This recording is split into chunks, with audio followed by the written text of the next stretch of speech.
Hello, how are you doing? I want to tell you about three books of historical fiction that I read recently, which I found completely gripping. You know, that sense of reading in bed late at night and feeling your eyes drooping, but wanting to continue on because you're enjoying the story so much. So in the past couple of weeks, I've woke up quite early so that I have more time before work so I can continue on reading these stories, which are so fascinating because they also gave me a different understanding and appreciation of the past. So I think they're so compelling in that way, but also just really great storytelling. And I was motivated to read these books because they have been shortlisted for this year's Wilbur Smith Adventure Writing Prize. And I made a whole other video talking about all of the books listed for that prize. And the winner is going to be announced on September 19th. So I'll put a link to that below if you want to find out more about the prize. But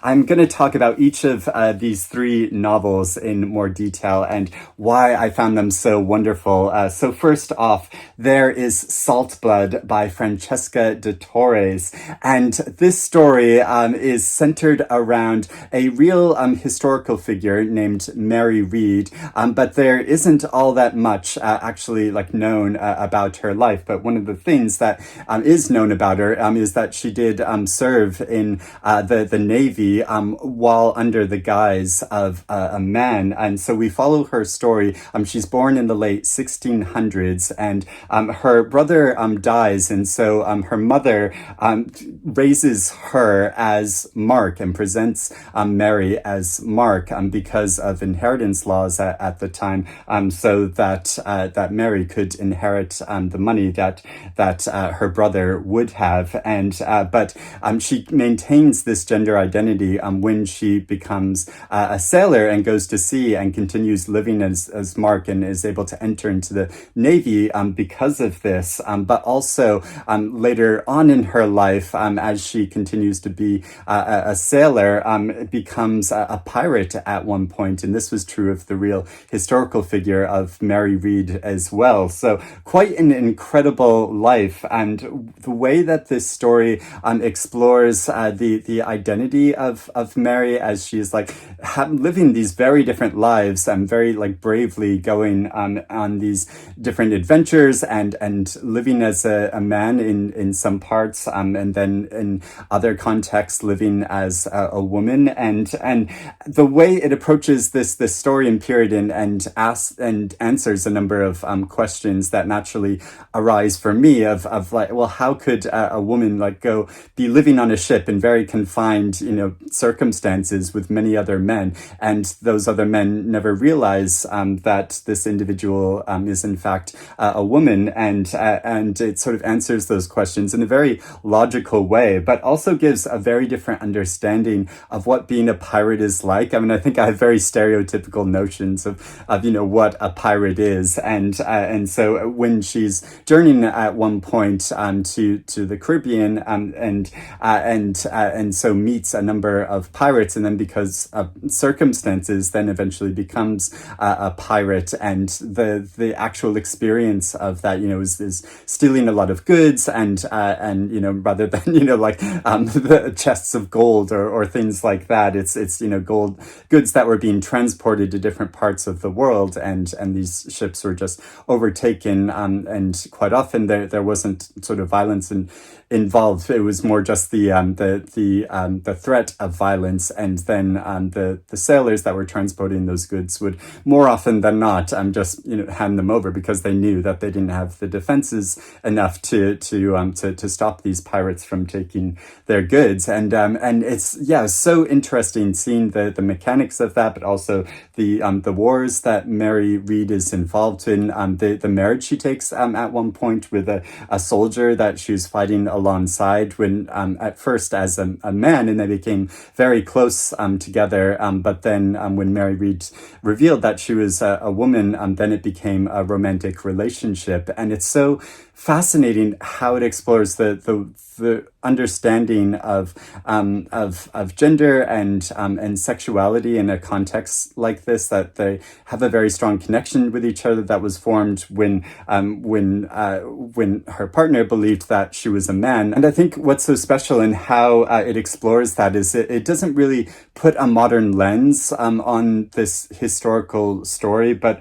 all of the questions and the way that she contemplates, her own identity is just naturally arises out of the context of the situations that she's in, and begins to understand that people relate to her in very different ways when she's presenting as a man rather than being presenting as a woman, and how so a lot of these notions and the ways that people relate to each other on a gender level are based more on this like superficial understanding of who the person is that they're talking to. And so the way that it explores this, but also Mary Read's sexuality, because when she becomes a pirate later, she meets a woman who she forms a very strong romantic and sexual attraction to, and how it explores that affair and relationship as well, I think is so dynamic and fascinating. And so the way that this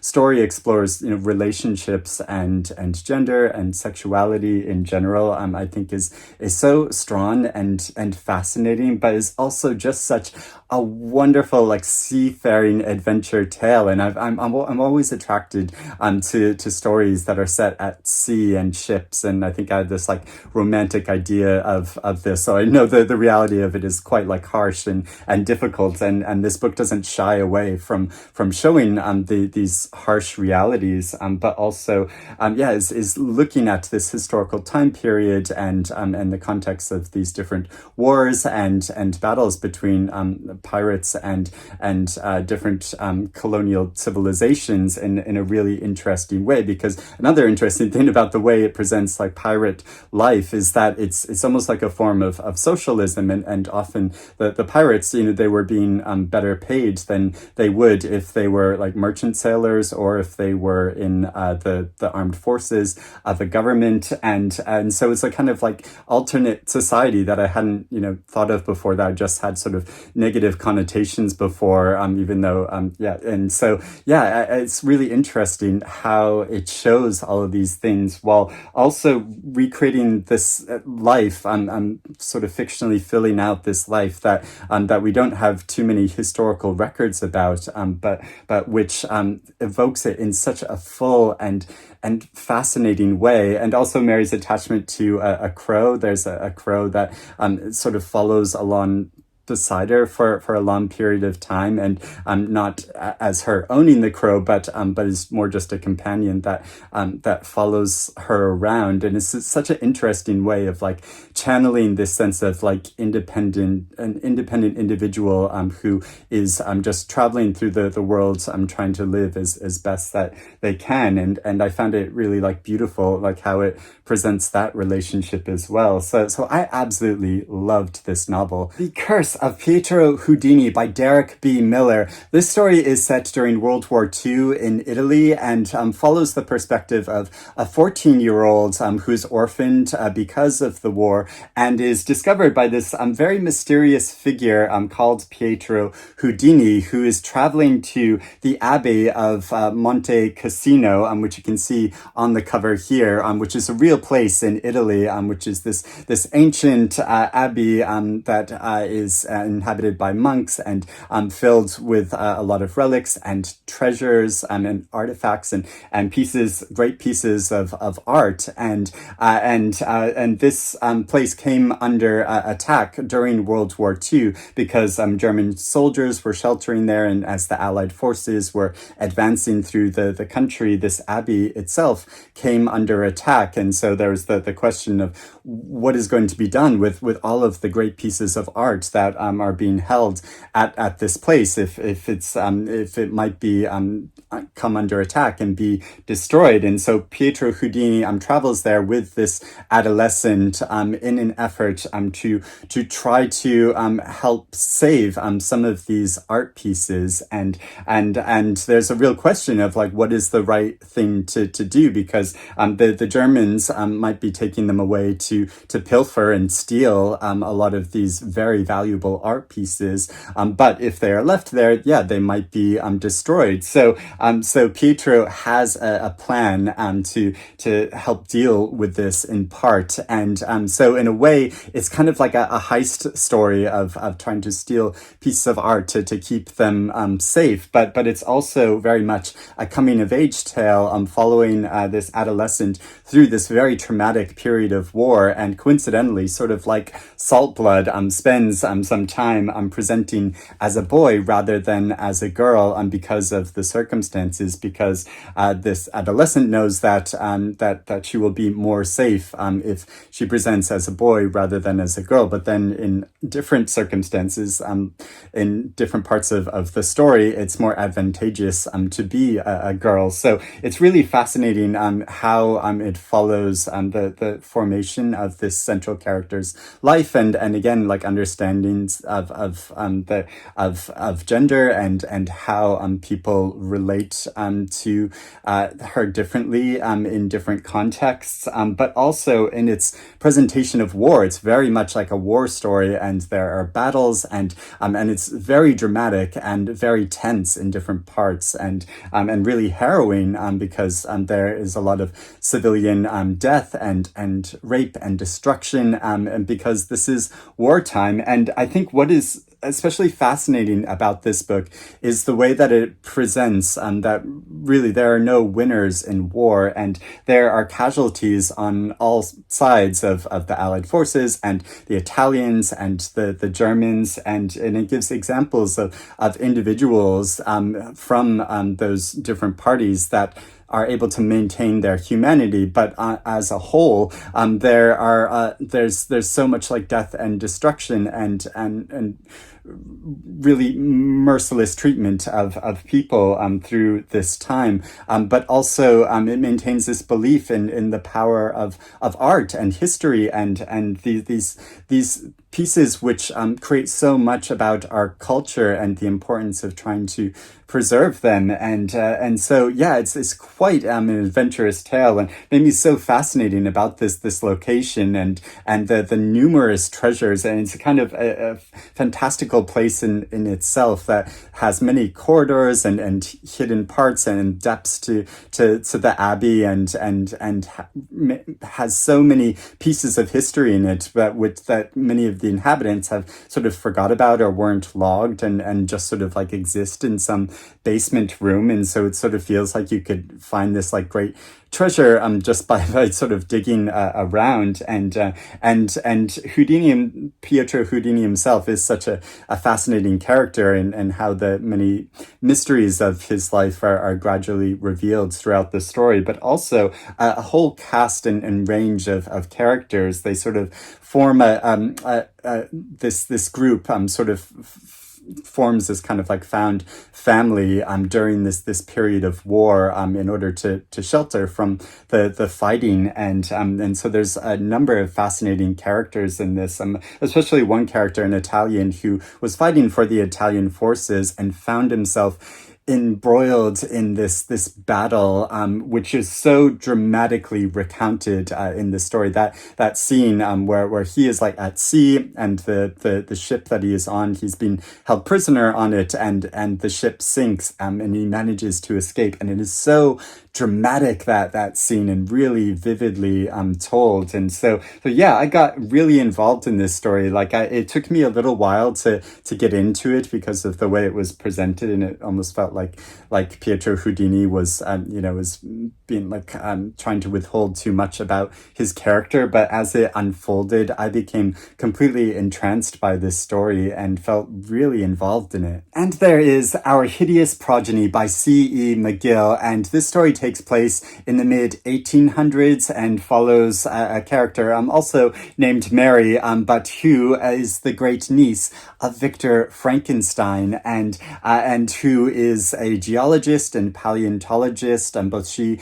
and her husband are, and they collaborate on articles, scientific articles together about this.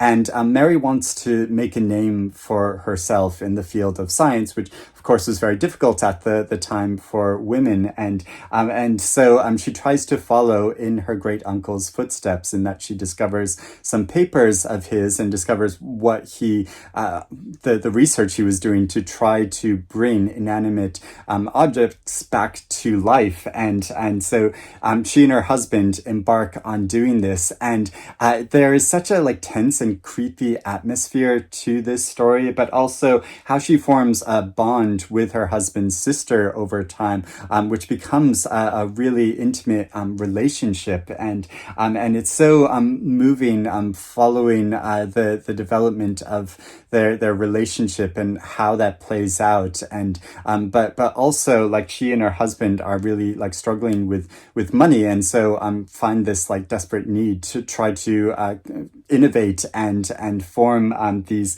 creations to present to the scientific society. And in doing so, rather than bringing a human back to life, they bring back a creature from the distant past.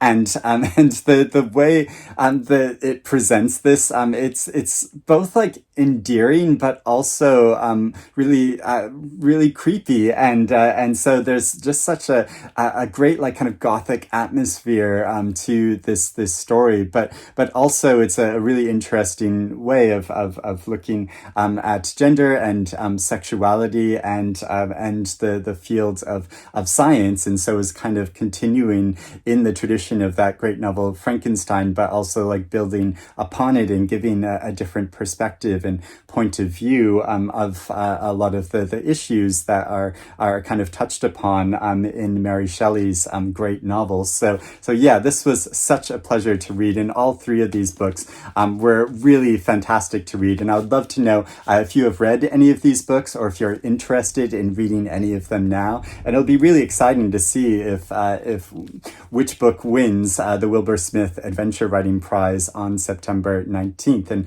I'm really looking forward to reading the other books that have been shortlisted. I'll be reading them very soon and discussing them. So I hope you're doing well and reading good things, and not being too tired from staying up late. I'm trying to read really gripping books, because honestly I feel a bit tired after waking up so early a lot of mornings recently. But I'll get more rest this weekend, or when I retire, or whenever. It's more important to read. But I hope you're doing well, and I will speak to you again soon. Bye-bye.